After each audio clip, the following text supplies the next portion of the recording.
আমরা এখন আছি কলপার আপেল বাগানে। কি সুন্দর আপেলগুলো দেখেছো, গ্রিন আপেল। আর ওইদিকে আছে সব লাল লাল আপেল, সব পেকে গেছে, নিচে পড়েও আছে, কিন্তু একটাও আপেল আমরা ধরতে পারছি না। আর বাগানেও ঢুকতে দেবে না।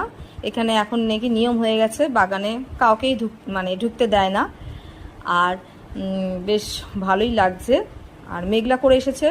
ভাবছিলাম কামরু দুর্গে যাব, কিন্তু যাওয়া হবে না। মনে হচ্ছে বৃষ্টি নামবে। রোদ আছে কিন্তু ওইদিকে আবার মেঘ আছে, যেদিকে কামরু দুর্গটা। যাই হোক, একটু ঘুরে চলে যাব। আর পুচকু যদি না থাকতো তাহলে চেষ্টা করতাম ছাতা মাথায় দিয়ে দুর্গে যাওয়ার, কিন্তু অনেকটা ওপরে তো কষ্টও আছে। গোপালকে নিয়ে যাওয়া সম্ভব নয়। দুজনে থাকলে একদম যেতে পারতাম, কিন্তু ঠাকুমা দাদুর কাছে রেখে ওকে যাওয়াও যাবে না, যা দুষ্টু। ঠাকুমা অত সামলাতে পারবে না, 1 ঘন্টার মতো সময় লেগে যাবে। নামা ওঠা 2 ঘন্টা লাগবে, একটু রেস্ট নিয়ে নিয়ে ওপরে